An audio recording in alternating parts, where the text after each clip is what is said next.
Okay, so I'm going to be building two nightstands here. We're going to be using poplar and some plywood. The plywood will be maple that I have left over from other projects.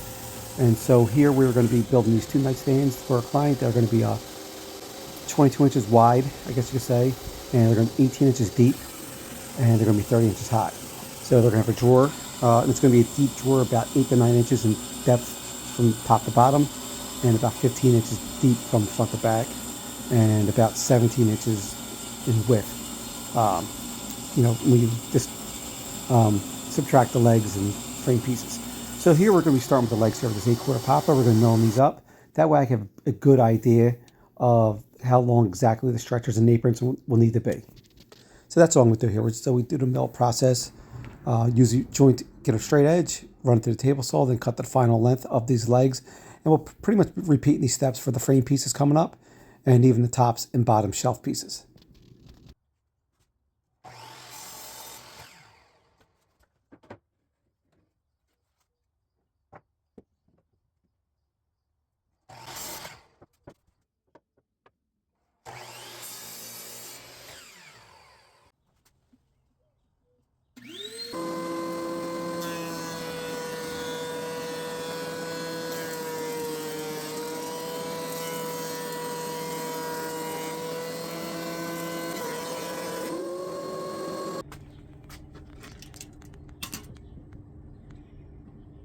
It's really 17.5.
Okay, so I like to run a chamfer on all of these stretchers and aprons and also the legs.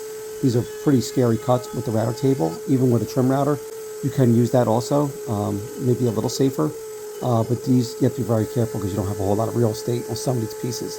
The legs here are a little easier, as you see. So we're just going to run a chamfer on all these edges, and then we're going to do a nice sanding. We'll start with an 80 grit sand.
Okay, see here we have all the wood milled up for our frame. So now we're going to get ready to assemble. So first thing I'm going to do here, I'm going to switch out my domino bit here. I'm going to be taking out the 10 by 50, putting in a 6 by 40. We're going to be using the smaller mortises on these, since these pieces are pretty narrow, as you can see here, so we can't really use the big domino. So here we're going to lay out all of our tools, to lay out all of our markings. So when I use this type of joinery, I like to get the thickness of the wood, so I can get the center line of my mortise. So these pieces here are about 28 millimeters. So I know that I need to be at about 14 millimeters from the center of my of my mortise. So you're going to set your plate to about 14 to 15 millimeter, depending on what kind of shadow line you would like. So here we're going to set our plate, and then we're going to be lined up and ready to go before we start doing our joinery. So the next thing I like to do after I set this all up, I like to just mark out everything. And I like to use a combination squares. You can see, get the center line, and then for my mortises, just find the center with my combination square and just lay it out. So that way I'm consistent, and I can use that center line on our plate, on your festal domino, that will show you exactly where your mortise is going to go.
So here we're going to be using a biscuit joiner. We're going to be using this tool a lot in this project, probably just as much or more than the festal domino even, because we're going to be using this to set up our little stretcher pieces to connect to our plywood pieces. So they're going to be kind of help me keep them centered. Doesn't really give a lot of strength, but it helps me keep them lined up, and it will also let me know which side I want to have up and down for the showpiece, and the non-show side. So the uglier side, I'll say, will be facing inward, even though this is all going to be painted, but you want your better wood side to show on the outside. So that's why the biscuit definitely helps here. It helps me keep everything consistent, keep everything lined up, and I know which one will connect to each piece. And this is going to be just connected, like I said, with these biscuits and glue, and then we'll connect everything ultimately to the legs with the domino and glue.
Okay, so now we're going to do our dry fit real quick, just to make sure everything's lined up and good to go before we add our glue. And just make we don't have to go overkill here.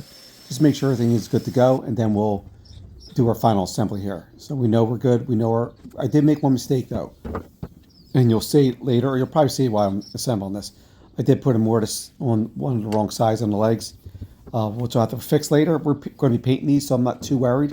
You won't even know it's there when it's all said and done, hopefully.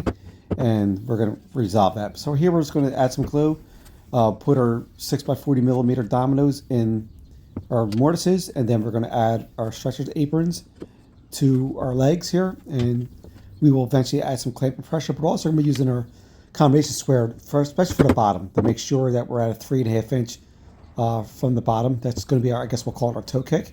So that's all we're going to do here. We're going to set everything up, going to assemble it just with some glue and light tapping pressure and some light clamping pressure when we get everything assembled. So first, I just like to start with the side stretchers and aprons attached to the legs.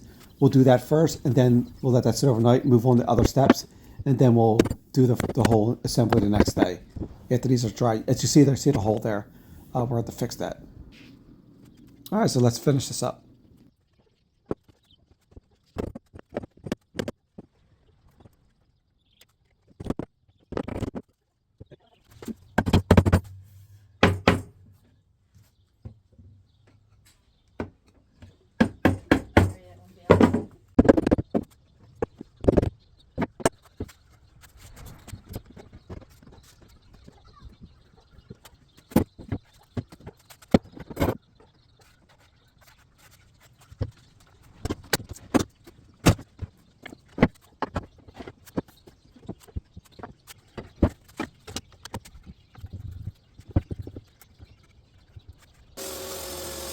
Okay, so while the side frame pieces dry overnight, or at least a few hours, like to let them dry, we're going to move on to milling up our upside down V pieces that are going to go inside. They're kind of like your X's people put in farmhouse furniture. I do an upside down V. That's the style I use. So we're waiting for that to, like I said, the frame piece to dry. We're going to mill them up, run a chamfer on them, and then we're also going to cut the bottom and top pieces. And this is all going to be 5/4 and 4/4 poplar. So we're going to mill these up next, follow these steps, and then we're going to laminate the top, obviously, to be 22x18. But we're going to get a straight edge first. It's very important to get a straight edge when you're laminating, because you can't have any gaps. So here we're going to try to just make sure everything's nice and square at a 90-degree angle.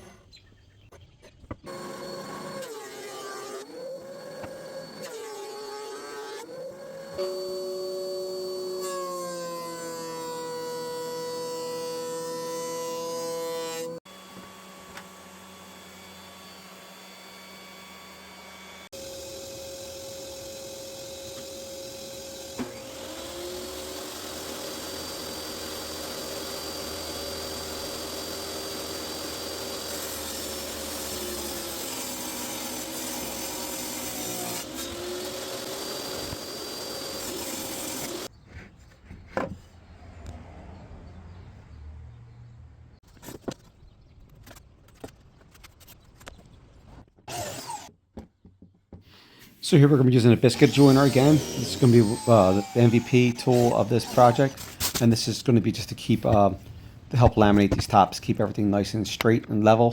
Adds a little strength, I think, too. I know people say it doesn't, but to me, it just keeps everything nice and straight with the glue and light clamping pressure. You can use cauls if need be. It helps. So now these side pieces are dried up the next day. So we're going to clean these up, and then we're going to get ready to do our final assembly of the frame. And that's going to be almost it for this project. We're just going to get these table frames built, assembled, and we're going to get them clamped up and let them sit overnight again, or at least a few hours. Before we go into part two, and part two will be more of final. This could end up being a 3-part series. This is pretty big build for me. I don't know why. It just seemed like a lot, especially with the paint. There's going to be a lot of painting in this. No stain, just paint. And so we're just going to be, like I said, let's get these assembled. These 2 tables. This is pretty involved. You got to make sure. This is very vital here to make sure everything's lined up, everything's square.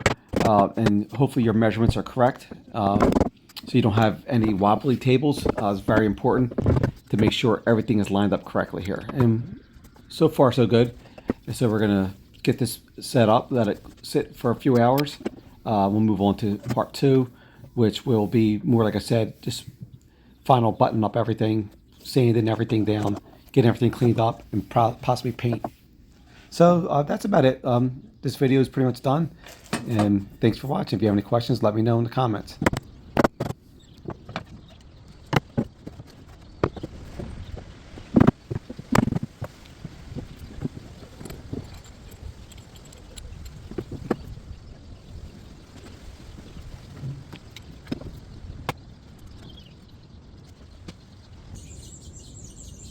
Squeeze out.